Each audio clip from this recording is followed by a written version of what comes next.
We didn't back. Get me here, I babute. I walk on in. Yes. We didn't back. Motogo venture. I know why one venture. The two both of us are venturers. Yeah, when I gafeg. When you guranya gubute. One got in a cage to go take boy hop. So you bring here. By the right. I hung about the Hooter. I'll come out on the motor. Say, again, would you hear Nonga Lani Umunego Roku Kojaganto? I got you. I have an amana, Munonia Bem.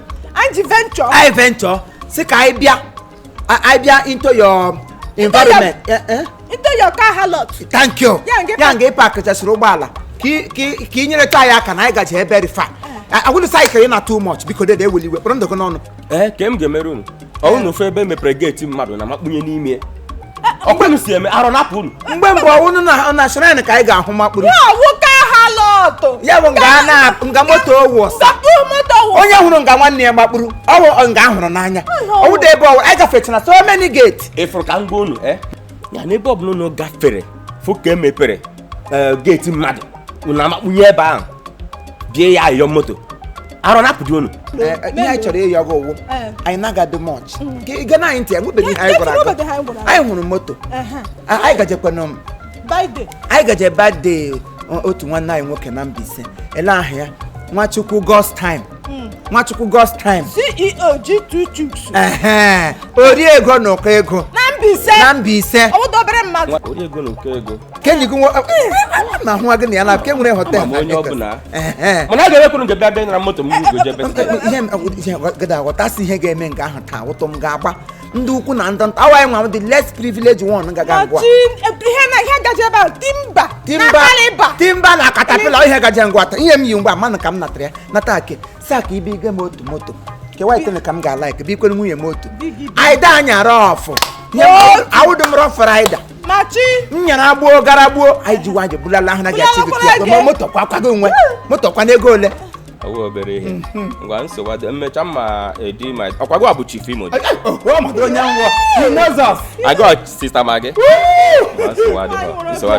so wa do no problem mecha ma edinye my driver go wore motor akwago no mana si bulatra moto mo se so mana gele ele ga janya I was tege nya ke ga nya moto se ga mo keke na anya rough oga popo ga isu na haja na meleke ati to yin na egwa igwa because we go to kike fuel on ya mbunye grangula ringla wa wi hem trawa nga ringla na wi hem ho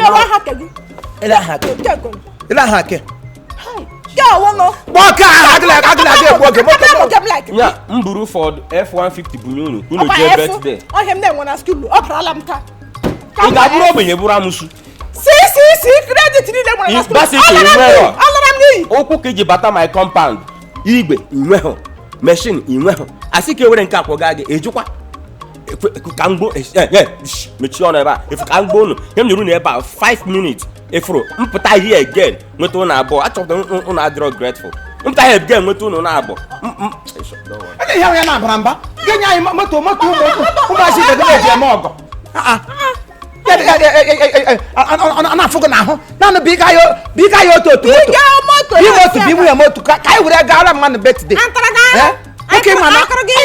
okay man humanitarian ambassador nwoke awudo obere mmadụ a ga-eji ụkwụ agara bedu ego David nwa nwoke amam ya ihe nwunye ya mụrụ nwunye na-ekwu okwu Chisom ele aha ake hụ Chukwu ebuka na ema ụmụ ya afere nwaanyị ga-ewe onwe ya ogote na amụ eweziga na ndị fada bịara shie nwoke me nwanne ba na nwunye ya karị dị na amụtụkwa nwa ka mgbe ọ bịara ozugbo ahụ ọ dị oke ya chịrị abụọ wụsa nne m nwa nwoke nye anyị ki ya ọwụ taiki biko moto ni made go la na ri yan odi moto msin gas ko gbo oge am enwe adi ego moto na 25 ko na ekeli ni ya re ko wo asa won na ekeli je 25 fon kate je moto ya na focus ko sushi akro ihe ga na luguta ndi ni mo uguta we family ga na luguta ana enwe odi moto ni ya F1 aga bi dai moto no we ashie mo shibike nya prango aso ihe weturu olu ala kwuka nwoke na enya ebe anyị mụta mgbe ibira weli olu gị elu ya makwa agboli elu mike gị nọ nga arụ gị aka kewet ambulance a ga-eji ebulala gị kewet m chọrọ ha ebigara ngla a ga-eji otu ihe gara ịwa n'ọja dịka mma na ịwa n'ọja onye ọbụla nwa Chineke dị ọcha n'ime mkpụrụ obi kwesịrị ịta ihe ọcha aka gara ndị gara aga ta uwe ojii aka Black Maria eji ataga nga a ga-eji ebuga aga ikolu nwaanyị onye osi lekwa ambulance oche ga-eje mgbe ọbụla gara ihe gị gaga akụ ga-asa nwoke nkụ ga-asa